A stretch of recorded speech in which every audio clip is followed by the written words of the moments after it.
Hello नमस्कार दोस्तों, स्वागत है आप सभी का सत्या एक्सीलेंट यूट्यूब चैनल पे। दोस्तों इस बार लेके आया हूँ आपके लिए इलेक्ट्रीशियन टॉपिक पे बहुत ही इम्पोर्टेंट क्वेश्चन, जो कि हर बार आईटीआई के एग्जाम में ऐसे क्वेश्चन आपको देखने को मिलते हैं।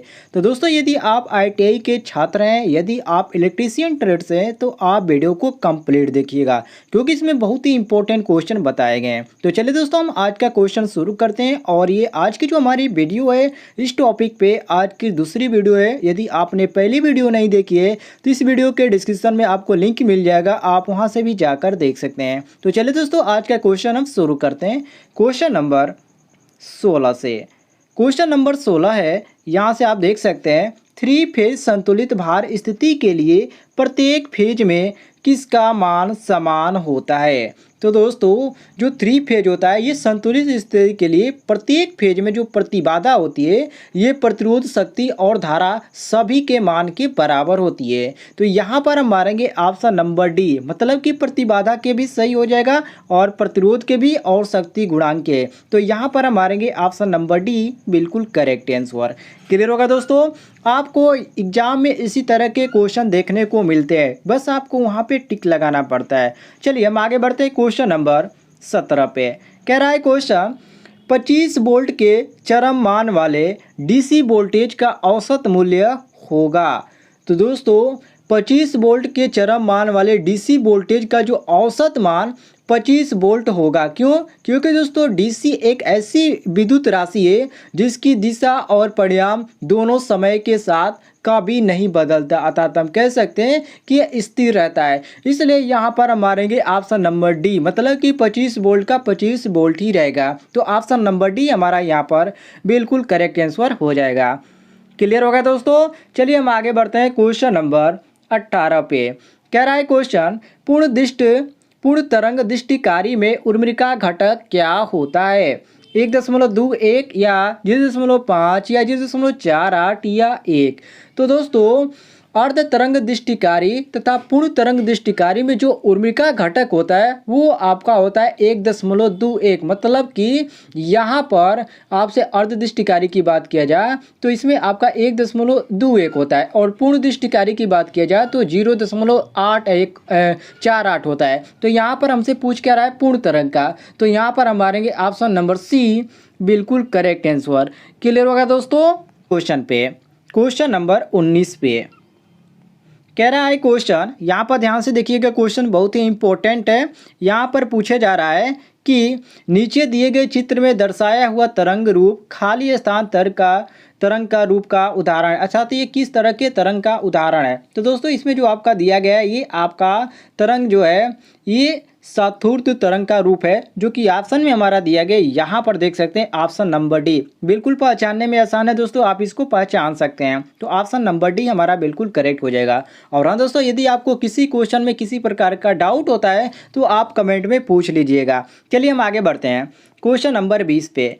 कह रहा है क्वेश्चन, यदि आरएल श्रृंखला परिपथ में प्रतिरोध 20 ओम और प्रेरकत्व 2H है तो इस परिपथ का काल स्थिरांक क्या होगा। देखिए दोस्तों आरएल जो आपका परिपथ होता है ये श्रृंखला परिपथ में पूछ रहा है। तो श्रृंखला परिपथ में काल का जो स्थिरांक होता है, जो सूत्र होता है ये आपका होता है T बराबर L/R होता है। ठीक है, ये आपका सूत्र होता है। और यहाँ पर हमको क्या दे दिया गया, तो L का मान हमको दे दिया गया, जैसे कि आप देख सकते हैं 2 दिया गया है, और R का मान हमारा कितना दिया गया है, तो यहाँ पर 20 ओम दे दिया गया। तो हम इसको आसानी से निकाल सकते हैं, अर्थात 2/20 आ जाएगा। तो यहाँ पर जब इसको भाग देंगे तो ये आपका दशमलव में आ जाएगा, तो 0.1 आ जाएगा।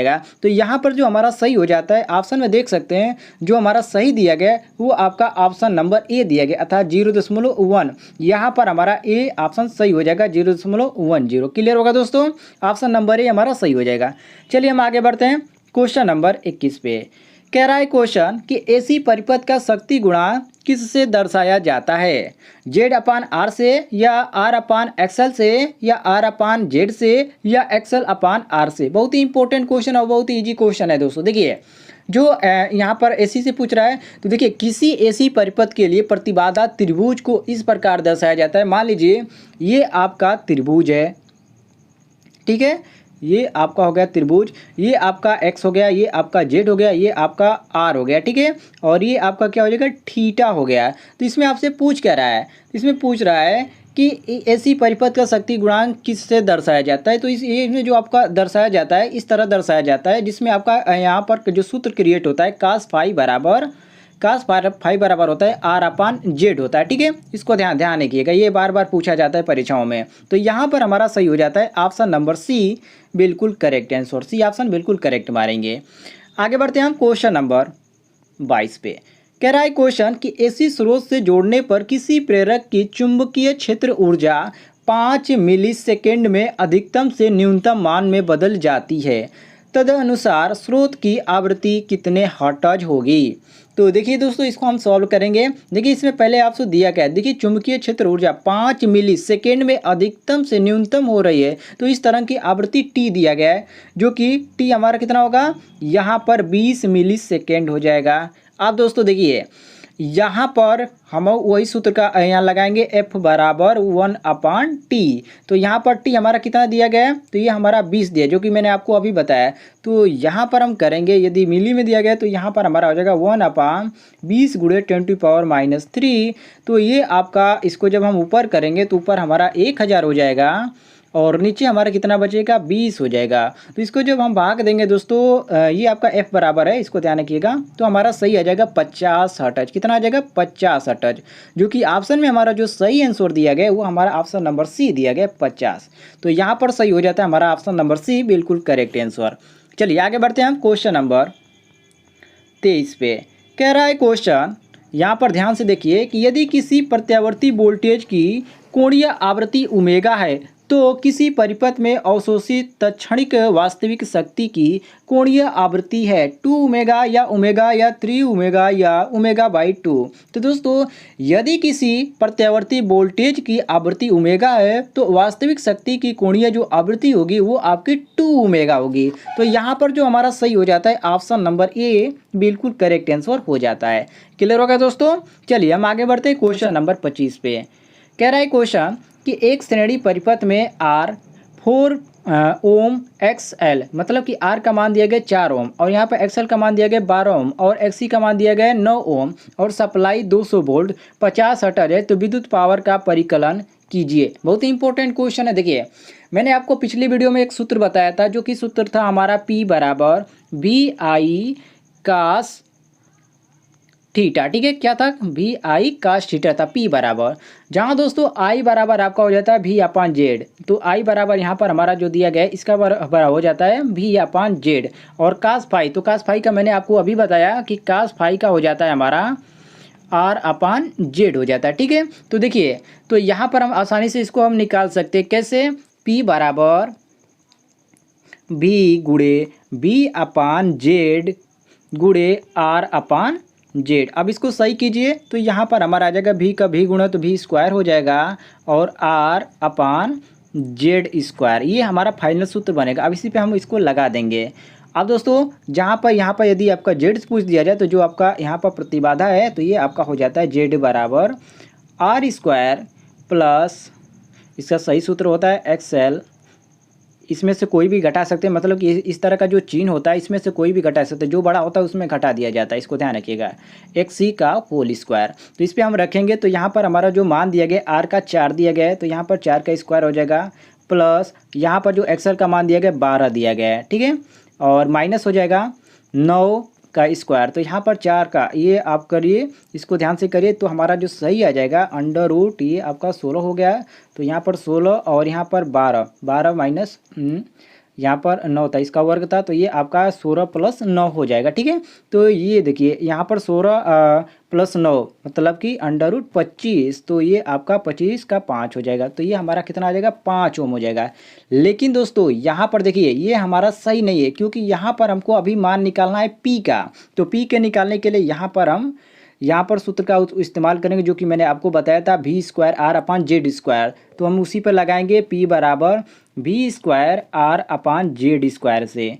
तो यहाँ पर हमारा हो जाएगा V का मान कितना आया है, अभी हमारा कितना आया है, यहाँ पर 5 आया था, जो कि ये आपका मान था Z का। तो हमको Z का मान अभी नहीं निकालना है, Z पहले तो V का हमको देख लेते हैं। तो V का हमारा आया था 200, तो 200 गुणे यहाँ पर 2V² है, तो 2 बार हम करेंगे, 200 गुणे R का मान कितना है, तो R का मान इसमें हमारा जो दिया गया है वो है 4, जो कि आर का मान यहाँ पर दिया गया है। और यहाँ पर करेंगे 5 का स्क्वायर है, यहाँ पर जेड का स्क्वायर है तो 5 जो हमारा प्रतिबाधा है तो यहाँ हमारा 5 गुणे 5 हो जाएगा। तो इसमें जो हमारा फाइनल आंसर आ जाएगा, इसको आप कटाइएगा, यहाँ पर कटाने में दिक्कत होगी, तो ये आपका फाइनल आ जाएगा 6400। ठीक है, कितना वाट, जो कि ऑप्शन में हमारा जो सही दिया गया वो हमारा ऑप्शन नंबर ए दिया गया है। ठीक है, क्लियर होगा दोस्तों। चलिए आगे बढ़ते हैं क्वेश्चन नंबर 26 पे। कह रहा है क्वेश्चन, किसी RLC परिपथ में सस्पेंस होती है 1/x के बराबर, 1/r के बराबर, या r/z² के बराबर, या x/z² के बराबर। तो दोस्तों देखिए, RLC परिपथ में जो सस्पेंस होती है ये प्रतिबाधा का विलोम होता है। ठीक है, अर्थात जो इसका अग्रगण्यता होता है वो आपका 1/, प्रतिबाधा के यहाँ पर विलोम होते हैं। ठीक है, अर्थात b बराबर हम लिख सकते हैं 1/x। तो यहाँ पर जो हमारा सही हो जाता है, ऑप्शन नंबर जो दिया गया है इसमें हमारा सही हो जाएगा a 1/x। तो a हमारा यहाँ पर सही हो जाएगा। चलिए आगे बढ़ते हैं क्वेश्चन नंबर 27 पे। कह रहा है क्वेश्चन, निम्नलिखित में से कौन सी प्रत्यावर्ती तरंग आवृत्ति की इकाई है? हर्ट्ज प्रति सेकेंड, या परिक्रमण, या हर्ट्ज या परिक्रमण प्रति सेकेंड।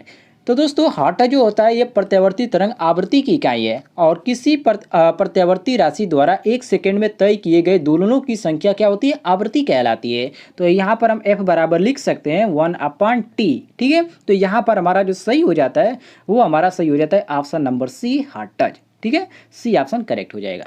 चलिए आगे बढ़ते हैं क्वेश्चन नंबर 28 पे।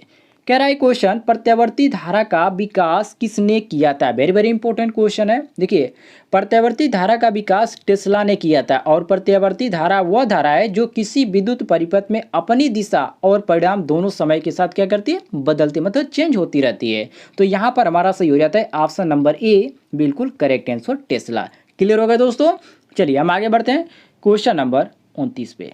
कह रहा है क्वेश्चन, अनुनाद आवृत्ति पर एक श्रृंखला अनुनादी परिपथ की प्रतिबाधा होती है, यहाँ पर खाली स्थान है, ध्यान दीजिएगा, 0 या अधिकतम, या अनंत, या न्यूनतम। तो दोस्तों देखिए, अनुनाद आवृत्ति पर एक जो श्रृंखला होती है ये अनुनादी परिपथ की प्रतिबाधा की यहाँ पर न्यूनतम होती है। क्यों? क्योंकि दोस्तों श्रेणी अनुनाद की स्थिति में प्रतिबाधा परिपथ में लगे प्रतिरोध के बराबर होती है, अर्थात यहाँ पर Z बराबर क्या हो जाता है? R हो जाता है। तो यहाँ पर क्वेश्चन के अनुसार हमारा सही हो जाता है ऑप्शन नंबर डी, बिल्कुल करेक्ट आंसर। क्लियर हो गया दोस्तों। आगे बढ़ते हैं क्वेश्चन नंबर 30 पे। कह रहा है क्वेश्चन कि तरंग का कोणीय वेग यदि 440 रेडियन प्रति सेकेंड के रूप में दिया जाता है तो तरंग की आवृत्ति की गणना करें। वेरी वेरी इंपॉर्टेंट क्वेश्चन है दोस्तों, और ऐसे ही क्वेश्चन आपको परीक्षाओं में देखने को मिलते हैं। देखिए इसको हम कैसे सॉल्व करेंगे। इसमें आपका ओमेगा कितना दे दिया गया है? तो 440 रेडियन प्रति सेकेंड दे दिया गया है। इसको हम लिख लेंगे पहले, ओमेगा बराबर कितना दिया गया है? 440 रेडियन प्रति सेकेंड दिया गया है। और इसमें आपकी क्या पूछा गया, किया गया है? तो आवृत्ति पूछा गया, मतलब कि एफ का मान आपसे पूछा गया है।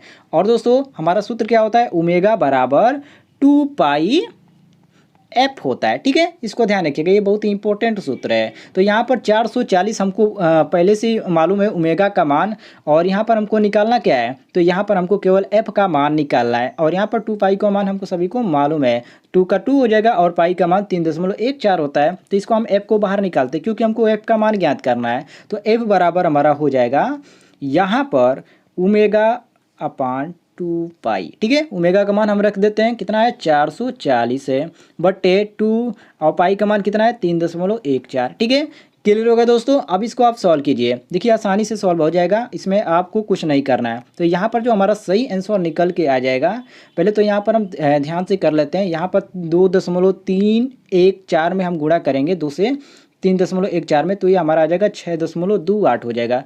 तो यहाँ पर हो जाएगा 440 बटे 6.28। तो यहाँ पर f का मान हमारा जो सही आ जाएगा 70 दशमलव में आ जाएगा, तो 06 हो जाएगा। ठीक है, 70.06 हो जाएगा। तो ये हमारा फाइनल आंसर आ जाएगा, जो कि f का आवृत्ति का। तो यहाँ पर हमारा जो सही हो जाता है ऑप्शन नंबर सी हमारा बिल्कुल करेक्ट हो जाएगा, 70। क्लियर होगा दोस्तों। तो दोस्तों ये थी आज की दूसरी वीडियो, उम्मीद है आपको पसंद आई होगी। और पहली वीडियो यदि आपने नहीं देखा है तो आप इस वीडियो के डिस्क्रिप्शन में जा सकते हैं, वहाँ पर आपको लिंक मिलेगा और वहाँ से देख सकते हैं। तो मिलते हैं दोस्तों नेक्स्ट वीडियो में, तब तक के लिए जय हिंद, वंदे मातरम।